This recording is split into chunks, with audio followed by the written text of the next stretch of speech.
Ce médecin, lui, a prescrit de boire du Coca-Cola tous les jours. La raison va vous choquer.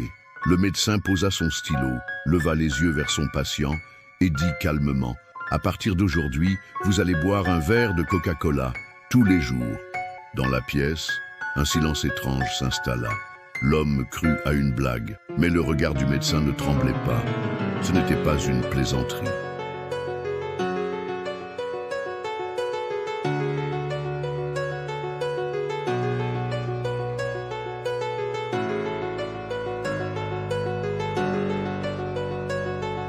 Dans un monde où le sucre est accusé de tous les maux, où les boissons gazeuses sont associées à l'obésité et aux maladies cardiaques, comment un professionnel de santé pouvait-il prescrire ça? Était-il corrompu? Avait-il perdu la raison? Ou y avait-il derrière cette prescription une vérité médicale que personne n'osait encore admettre? Pendant plusieurs nuits, le patient hésita à suivre l'ordre. La bouteille sombre, posée sur la table, semblait presque le défier.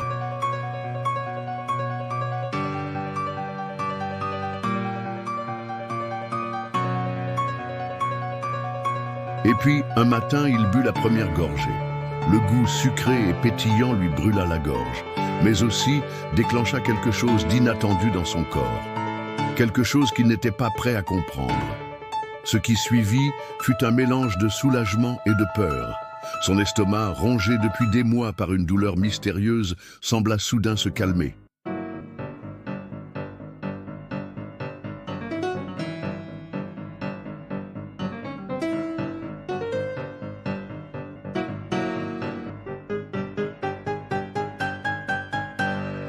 Mais en même temps, il commença à avoir des rêves étranges, des visions, et cette impression qu'une vérité plus sombre se cachait derrière le geste du médecin.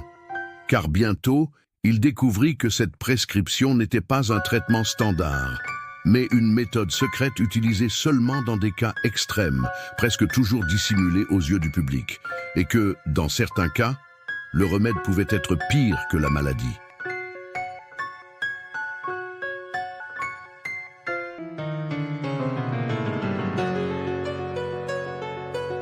Pendant des décennies, les médecins ont conseillé de boire plus d'eau, de réduire le sucre, d'éviter les boissons gazeuses. Mais ce médecin, il a fait exactement le contraire. Un ordre clair, presque inquiétant, un verre de Coca-Cola par jour, sans exception.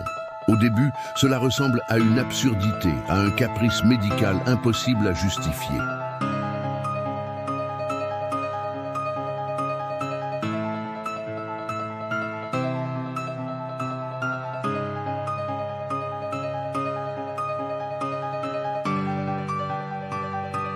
Mais en creusant, on découvre que ce type de prescription existe bel et bien et qu'elle est réservée à des cas si rares, si étranges, qu'ils ne sont presque jamais révélés au grand public.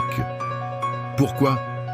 Parce que la vérité pourrait ébranler la confiance que nous plaçons dans la médecine moderne.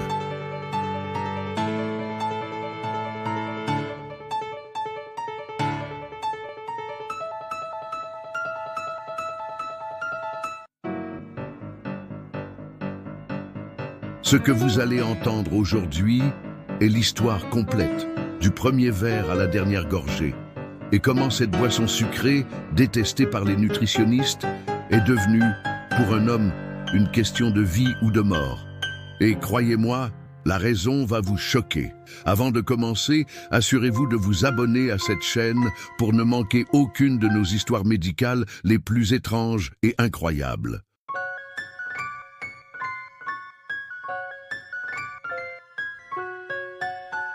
Laissez un like si ce récit vous intrigue déjà et dites-moi en commentaire, de quel pays et de quelle ville nous regardez-vous? C'est toujours fascinant de voir jusqu'où ces histoires voyagent. Préparez-vous, car derrière chaque bulle de ce verre noir se cache un mystère médical que peu de gens osent affronter. Et une fois que vous saurez la vérité, vous ne regarderez plus jamais une bouteille de Coca-Cola de la même façon.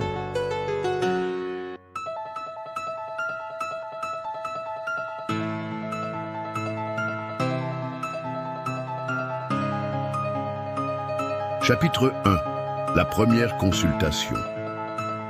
La pluie tombait drue sur les vitres de la petite clinique. Dans la salle d'attente, l'odeur de désinfectant se mêlait à celle, plus discrète, du café tiède oublié sur un comptoir.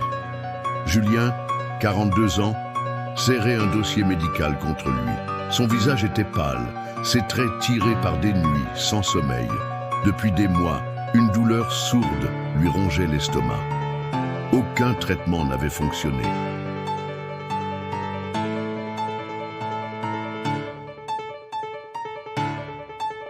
Quand son nom résonna dans le couloir, il se leva lentement, comme si chaque mouvement lui demandait un effort surhumain.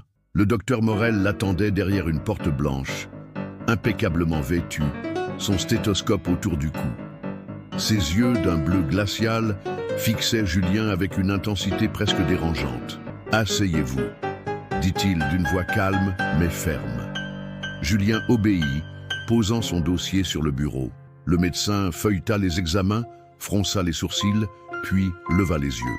« Vous avez essayé les antiacides, les régimes, les traitements expérimentaux. Rien n'a marché. » Julien acquiesça en silence. Un silence lourd s'installa. Le tic-tac de l'horloge murale résonnait comme un battement de cœur dans la pièce. Le médecin ferma le dossier, croisa les mains et prononça la phrase qui allait bouleverser la vie de Julien.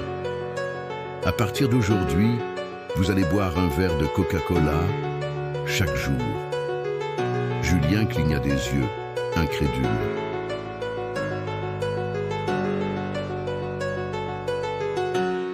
Il pensa à une plaisanterie, mais le visage impassible du docteur Morel ne laissait aucune place au doute. « C'est une prescription sérieuse », ajouta-t-il. « Pas plus, pas moins, un verre, tous les jours, à la même heure. »« Mais pourquoi ?» demanda Julien, la voix tremblante. Le médecin se leva, fit quelques pas dans la pièce et répondit « Vous avez ce qu'on appelle un bézoard gastrique. Une masse dure qui s'est formée dans votre estomac. Les chirurgies sont risquées. »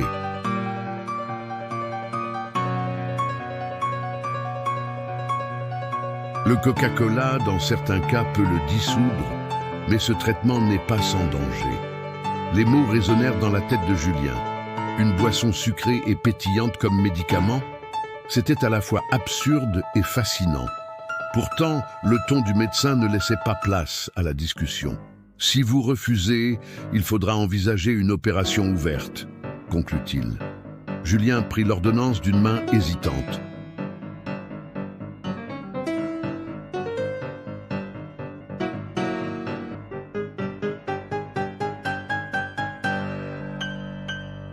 Les lettres noires semblaient irréelles. Coca-Cola, 250 ml par jour, 30 jours.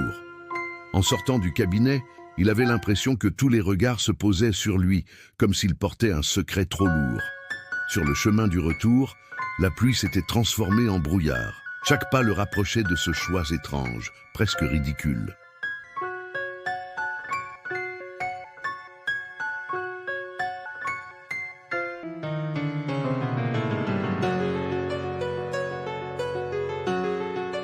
Et pourtant, une part de lui sentait que derrière cette prescription se cachait quelque chose de plus sombre.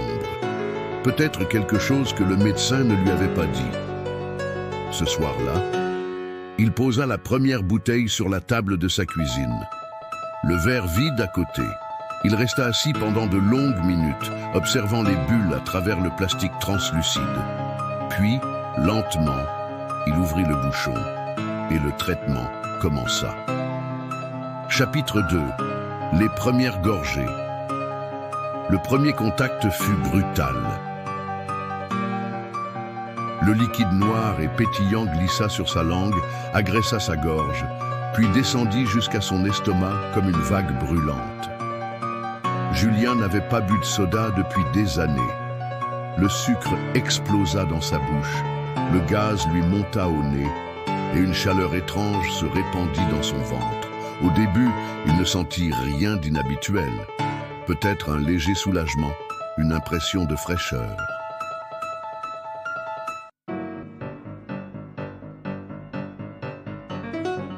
Mais au bout de 10 minutes, Une sensation sourde se fit sentir, une pression, comme si quelque chose à l'intérieur commençait à se fissurer.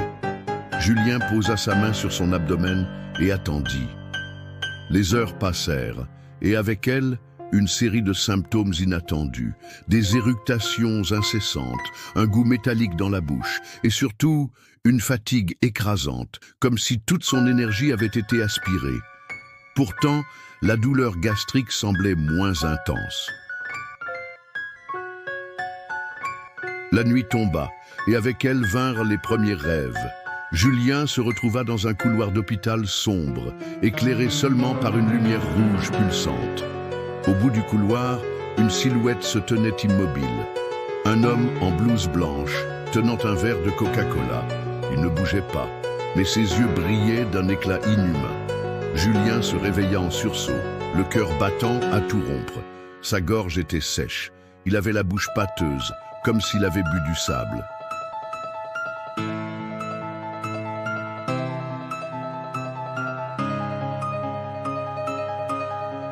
En se levant pour boire de l'eau, il se rappela l'avertissement du médecin.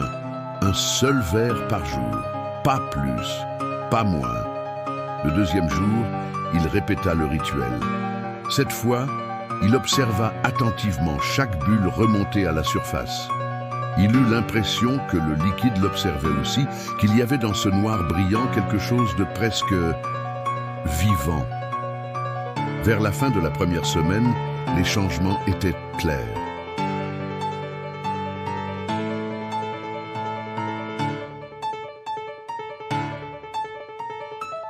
La douleur à l'estomac avait diminué, mais sa peau devenait plus pâle. Des cernes profonds se creusaient sous ses yeux.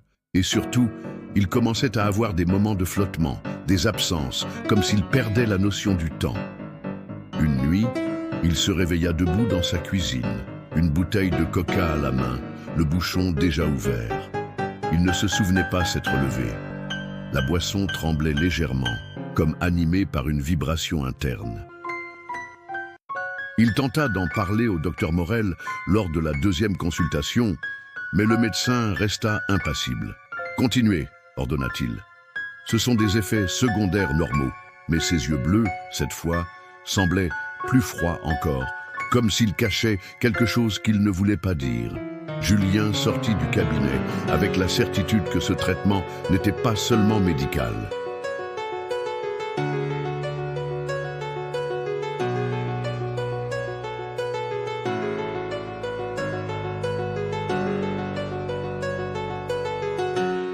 Il avait la sensation de participer à une expérience et que le Coca-Cola n'était peut-être qu'une partie visible d'un mystère bien plus grand.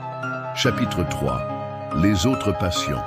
Une pluie fine tombait encore lorsque Julien quitta la pharmacie, son sac rempli de bouteilles soigneusement alignées par la préparatrice.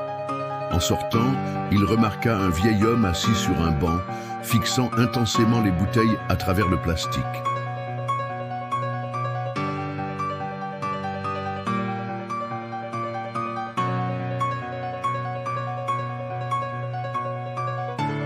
Ses lèvres bougèrent légèrement. « Toi aussi », murmura-t-il, avant de détourner le regard. Cette phrase resta gravée dans l'esprit de Julien. De retour chez lui, il chercha sur Internet. Coca-Cola, traitement médical. La majorité des résultats parlaient de mythes urbains, de cures absurdes ou de cas rares de dissolution de bézoar. Mais un forum médical obscur attira son attention. Le fil de discussion s'intitulait « Prescriptions étranges, boissons noires ». Plusieurs utilisateurs anonymes racontaient la même histoire. Douleur gastrique, traitement au Coca-Cola, prescrit par un médecin, puis silence. Les derniers messages dataient de plusieurs années. Les comptes semblaient inactifs. Julien envoya un message privé à l'un des auteurs. Pas de réponse. Il insista, chercha d'autres noms. Au bout de 2 jours, une réponse arriva enfin. « Arrête, tant que tu peux ». C'était tout, pas d'explication. Mais ce court message glaça Julien.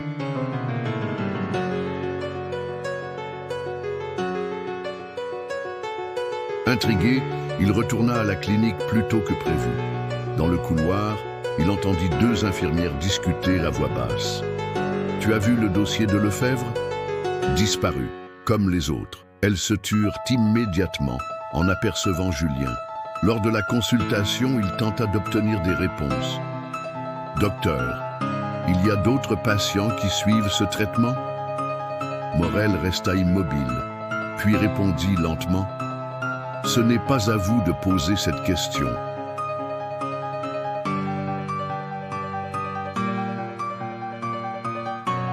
Son ton était glacial, et ses yeux, deux éclats de glace, semblaient avertir Julien de ne pas insister. Cette nuit-là, Julien fit un autre rêve. Il se trouvait dans une pièce sombre, avec des dizaines de bouteilles alignées sur des étagères. Sur chaque bouteille, un nom écrit à la main, le sien y était, et sur certaines, les noms étaient effacés, laissant une étiquette blanche et vide. Les jours suivants, il observa plus attentivement son environnement.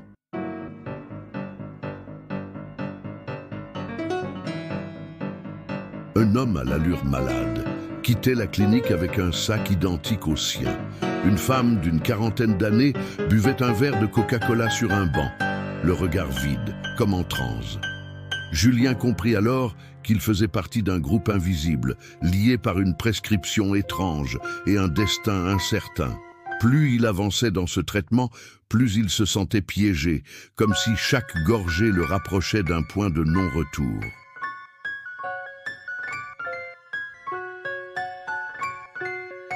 Et au fond de lui, une question persistait, ces disparitions étaient-elles liées à la maladie ou au remède? Et surtout, quand viendrait son tour? Chapitre 4. Le dossier caché. Julien n'arrivait plus à dormir. Chaque nuit, les rêves devenaient plus lourds, plus précis. Les noms sur les bouteilles, les regards vides des autres patients, le murmure du vieil homme. Tout semblait tisser un fil invisible qui le reliait à quelque chose de plus grand et de plus dangereux.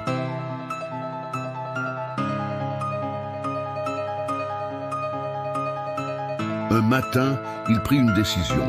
Il retournerait à la clinique, mais cette fois, pas pour une consultation. Il voulait voir ce que le docteur Morel cachait derrière son bureau immaculé. Il attendit la fin de journée, lorsque la lumière tombante teintait les couloirs d'une lueur orange. Les infirmières rangeaient les derniers dossiers, les pas résonnaient moins. Julien s'approcha du bureau de Morel. La porte était fermée, mais pas verrouillée. À l'intérieur, l'odeur d'alcool médical flottait encore.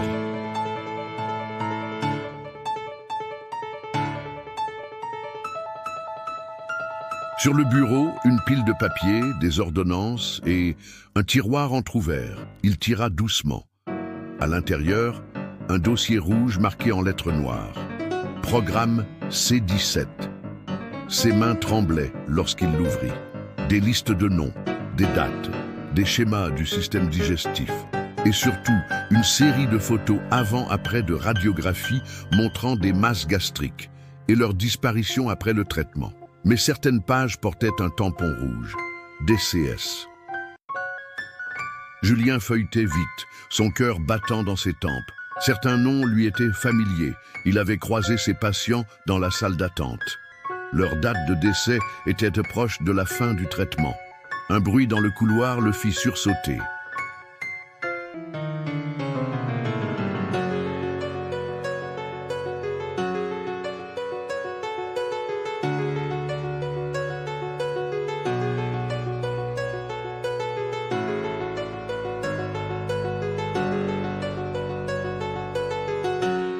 Il rangea précipitamment les papiers, mais avant de fermer, il aperçut une dernière feuille. Un rapport indiquant que le Coca-Cola n'était pas seulement utilisé pour dissoudre les bézoars, mais aussi comme vecteur d'un composé expérimental, destiné à tester des réactions métaboliques extrêmes. La poignée tourna. Julien se glissa derrière la porte, retenant son souffle. Morel entra, jeta son manteau sur la chaise et resta immobile, comme s'il avait senti une présence.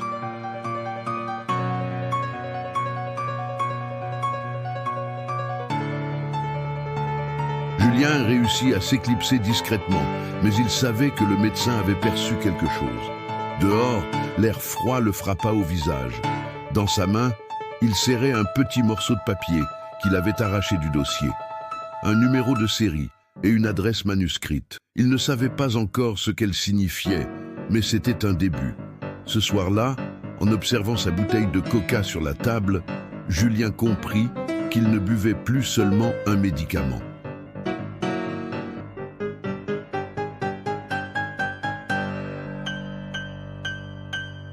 Il ingérait peut-être une vérité qu'il n'était pas prêt à découvrir, et le temps pressait.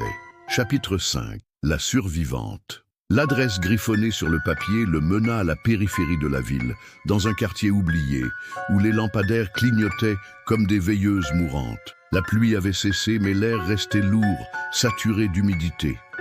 Au bout d'une ruelle étroite, une petite maison de pierre se dressait, ses volets fermés malgré la lumière à l'intérieur. Julien frappa doucement.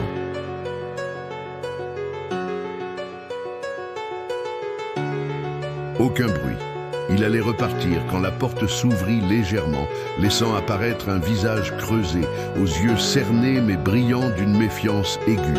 « Qui êtes-vous » demanda la femme, sa voix rauque comme si elle n'avait pas parlé depuis des jours.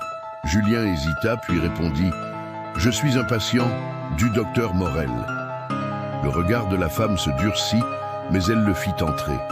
L'intérieur sentait le bois humide et les herbes médicinales.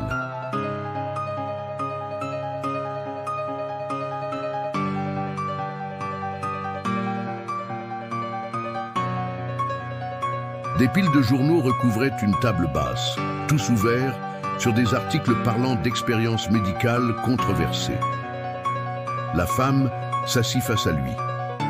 « Je m'appelle Claire. J'ai suivi le même traitement que vous, il y a 5 ans. » Elle raconta que, comme lui, elle avait souffert d'un bézoard, que Morel lui avait prescrit le Coca-Cola et que les premiers jours avaient semblé miraculeux.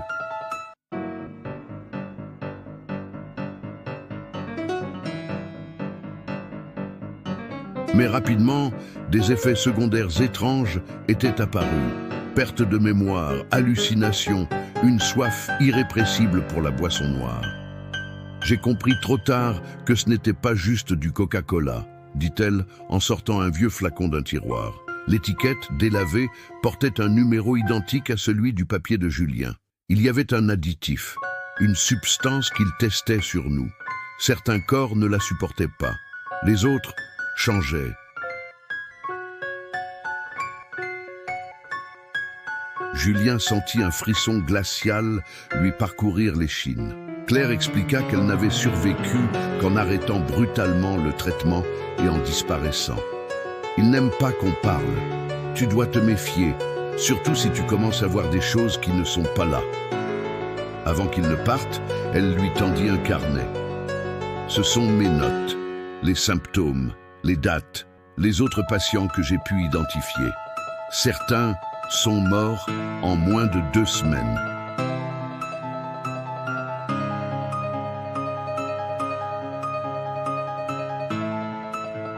Les pages étaient couvertes d'une écriture nerveuse, entrecoupée de croquis de silhouettes floues.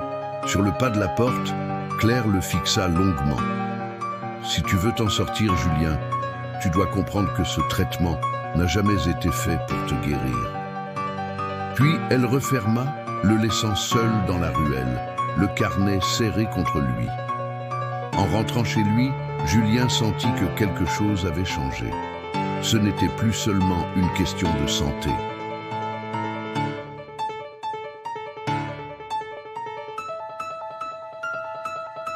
C'était une course contre le temps et contre un ennemi invisible qui connaissait déjà chacun de ses pas. Chapitre 6. Les visions. Dès le lendemain, Julien ouvrit le carnet de Claire.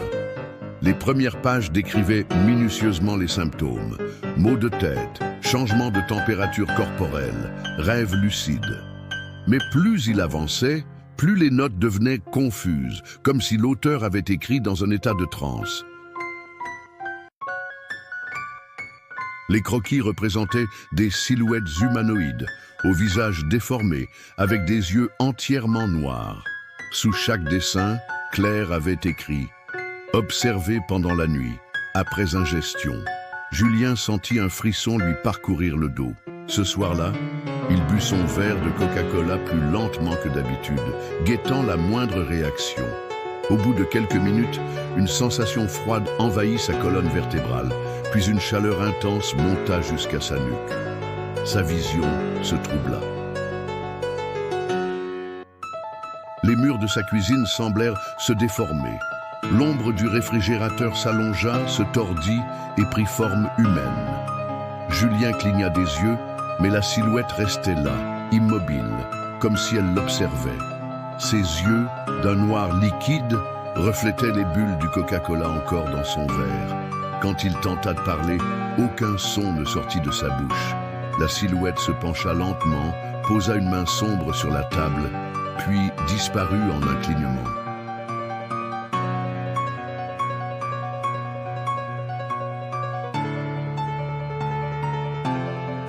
Julien resta seul, haletant, le cœur battant à tout rompre. Les nuits suivantes, les visions devinrent plus fréquentes. Dans ses rêves, il se retrouvait dans une salle blanche, allongé sur une table métallique. Des tubes descendirent du plafond, injectant un liquide sombre dans son corps. Au-dessus de lui, des visages masqués chuchotaient en latin. Chaque matin, il se réveillait avec une soif violente, comme si son corps réclamait le traitement.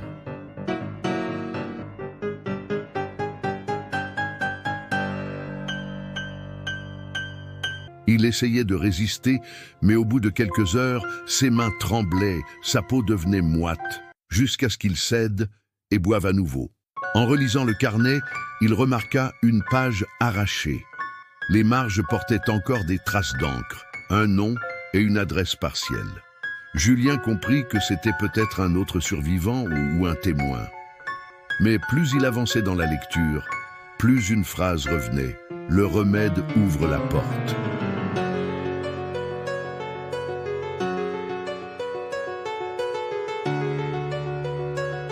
Une phrase répétée des dizaines de fois comme une obsession. Julien se demanda si cette porte était une métaphore ou quelque chose de bien réel. Ce soir-là, en regardant son verre de Coca-Cola, il sut qu'il n'était plus simplement malade. Il était devenu le sujet d'une expérience et que chaque gorgée le rapprochait un peu plus de ce qui se trouvait derrière cette porte. Chapitre 7. L'adresse effacée. Le matin suivant, Julien décida de suivre la piste.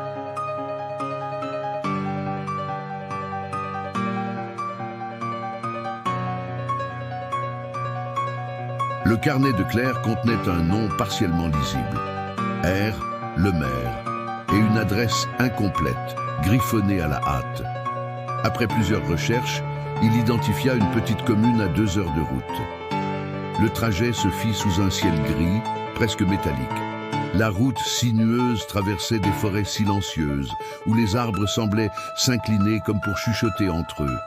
Chaque kilomètre ajoutait à sa sensation d'isolement.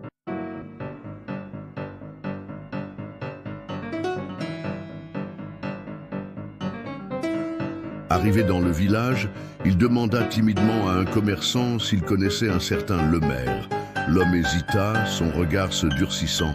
« Vous arrivez trop tard », dit-il finalement. « Il est mort, il y a 3 jours. » Le cœur de Julien se serra. 3 jours. Cela signifiait que Lemaire vivait encore quand il avait trouvé l'adresse.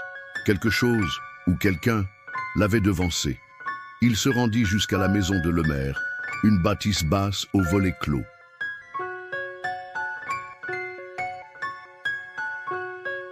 La porte était scellée par un ruban de la gendarmerie, mais en contournant par l'arrière, il trouva une fenêtre entr'ouverte. L'odeur qui s'en échappait lui fit plisser le nez, un mélange âcre de métal et de produits chimiques. À l'intérieur, la maison semblait figée dans le temps. Sur la table de la cuisine, un verre à moitié rempli de Coca-Cola. Les bulles s'étaient éteintes, laissant un liquide sombre et immobile. Julien sentit un frisson lui parcourir l'échine.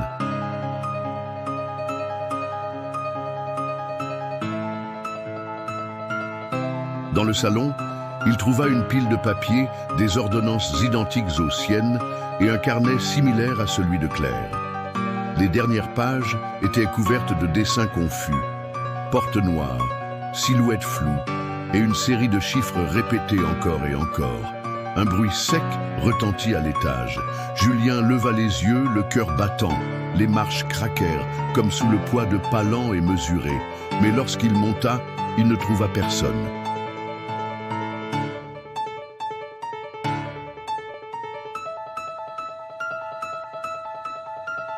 Juste une chambre vide et, sur le lit, une bouteille de Coca-Cola. Vide, mais avec un liquide visqueux au fond. Il repartit précipitamment, le carnet de Lemaire dans la poche. Dehors, la pluie recommença à tomber. Au moment de monter dans sa voiture, il aperçut de l'autre côté de la rue une silhouette immobile, trop loin pour distinguer ses traits, mais assez proche pour savoir qu'elle le regardait. Julien comprit alors que chaque pas dans cette enquête l'exposait davantage.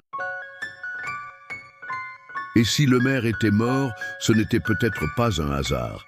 Il se demanda combien de temps il lui restait avant que son nom ne soit, lui aussi, rayé d'une liste. Chapitre 8. Quand les ombres touchent. Depuis la maison de Lemaire, Julien avait remarqué un changement subtil, mais terrifiant. Ses visions semblaient plus nettes. Les silhouettes noires qu'il voyait parfois au coin d'une pièce ne disparaissaient plus immédiatement. Elles restaient, comme si elles attendaient quelque chose.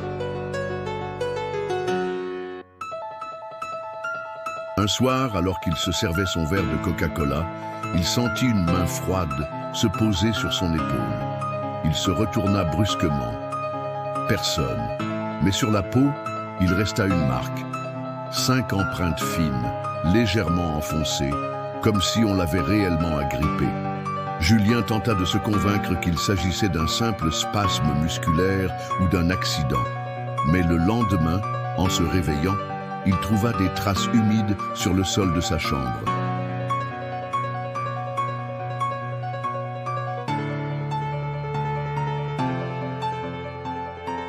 De petites empreintes qui ne lui appartenaient pas.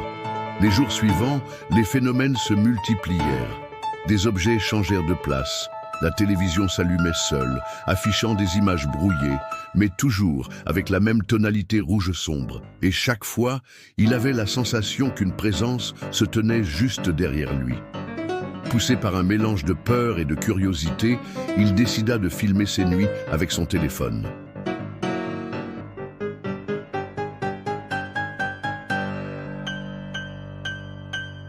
La première vidéo sembla normale, jusqu'à ce qu'il remarque un détail.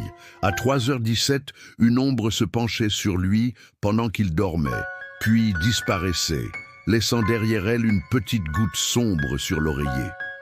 En la touchant le matin, il réalisa que c'était collant et sucré, exactement comme du Coca-Cola. La boisson semblait maintenant exister en dehors du verre, comme si elle se propageait à travers ses visions.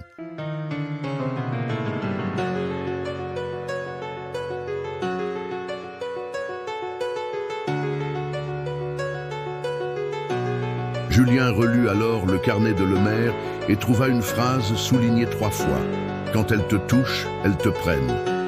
Les mots résonnaient dans sa tête comme un avertissement.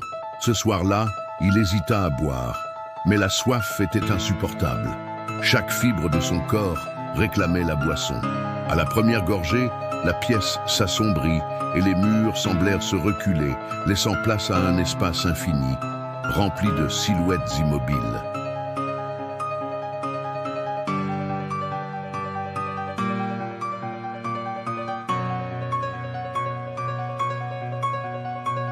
L'une d'elles s'approcha, tendit la main et effleura son visage. Julien sentit un choc électrique parcourir tout son corps. Quand il reprit ses esprits, il était à genoux sur le sol, le verre brisé à côté de lui. Mais sur sa joue, il restait une trace froide et humide. Ce soir-là, il comprit qu'il n'était plus seulement un patient. Il était devenu une porte et que quelque chose de l'autre côté commençait à passer.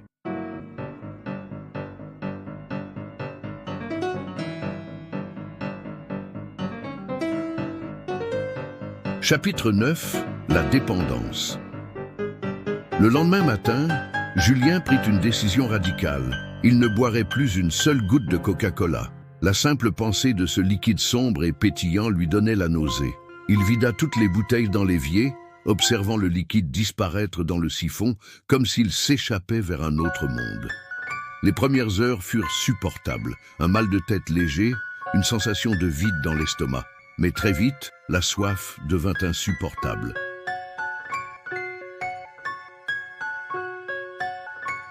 Sa gorge le brûlait, ses lèvres se desséchaient et ses mains tremblaient sans qu'il puisse les contrôler.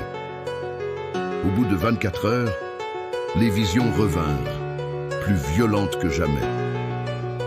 Les silhouettes ne se contentaient plus de rester dans l'ombre. Elles avançaient, se penchaient sur lui, chuchotant des mots incompréhensibles. Et partout où elles passaient, il sentait cette odeur sucrée, étouffante. Julien essaya de se calmer, de boire de l'eau, de manger.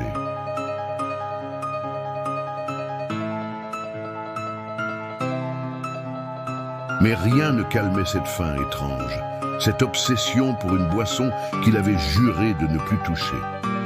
Il avait l'impression que son propre sang en réclamait le goût. À la deuxième nuit, il se réveilla allongé sur le sol de la cuisine, une bouteille à la main. Il ne se souvenait pas comment elle était arrivée là. Le bouchon était déjà ouvert.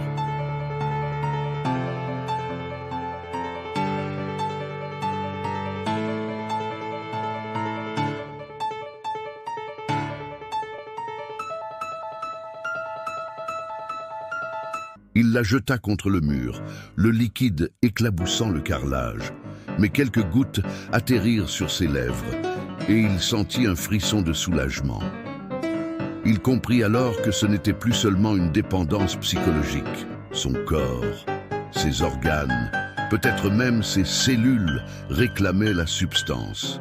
L'arrêt brutal n'était pas une option. Il avait déjà perdu plusieurs kilos en 2 jours. Ses yeux étaient creusés et sa peau devenait froide. Julien se rappela des notes de Claire, réduire progressivement, sinon arrêt du cœur possible. Mais il savait aussi que continuer signifiait laisser l'autre côté s'ouvrir davantage. Chaque gorgée était une clé, et la serrure cédait peu à peu. Les visions s'intensifièrent encore. Cette fois, il vit Claire debout dans son salon, les yeux complètement noirs, un verre de Coca-Cola à la main. Elle le fixait sans parler. Puis, dans un mouvement sec, elle vida le verre sur le sol et disparut. Il comprit alors que le lien ne se limitait plus aux vivants. Ceux qui avaient succombé faisaient aussi partie de cette présence. Et tous semblaient attendre qu'il fasse un choix, continuer ou mourir. Tremblant, à bout de force, Julien se servit un demi-verre. Il le regarda longtemps, sachant que chaque gorgée le condamnait un peu plus. Mais que s'en priver pouvait être sa fin immédiate. Quand le liquide toucha ses lèvres, il sut qu'il avait franchi une ligne dont on ne revient pas.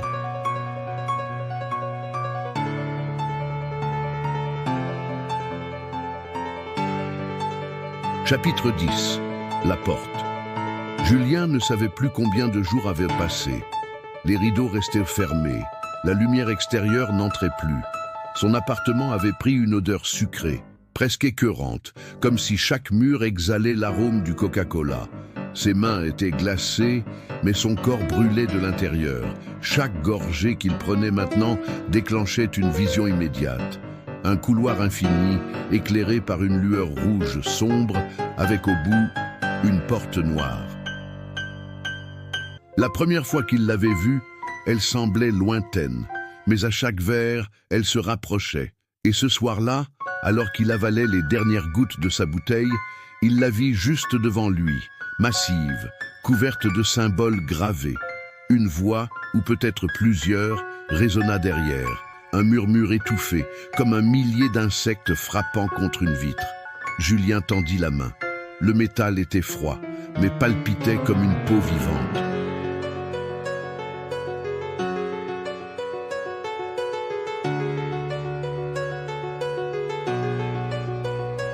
Il entendit un souffle puis un chuchotement clair. « Tu es prêt ». La poignée tourna d'elle-même et une lumière noire s'échappa de l'ouverture. Une lumière qui n'éclairait pas, mais avalait. Il eut un vertige. Son appartement disparut. Il se retrouva debout dans une salle immense, remplie de silhouettes immobiles, toutes tournées vers lui. Certaines avaient un visage humain, d'autres non. Toutes tenaient un verre à la main. Parmi elles, il reconnut le maire.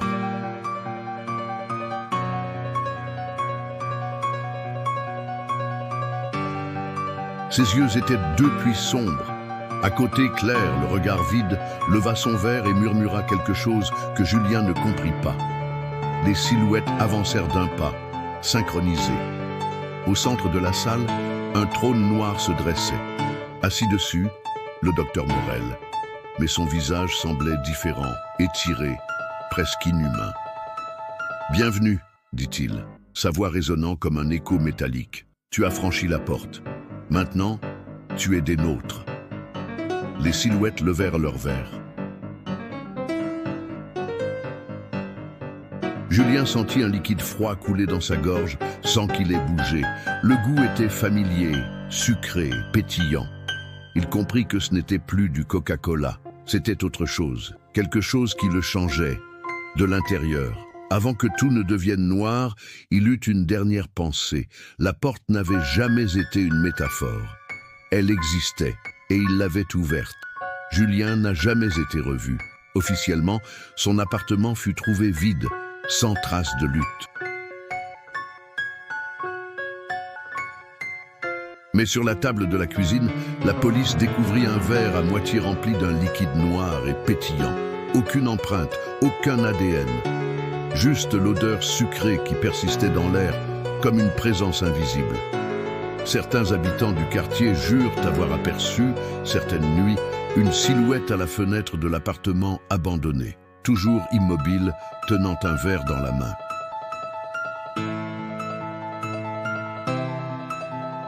D'autres affirment avoir entendu un léger chuchotement lorsqu'ils passent devant la porte, un murmure étouffé, accompagné du bruit caractéristique d'un bouchon qui s'ouvre. Et si vous ouvrez une bouteille de Coca-Cola tard dans la nuit, écoutez attentivement. Parmi les bulles, peut-être entendrez-vous un souffle, une voix lointaine qui vous dira « Tu es prêt ».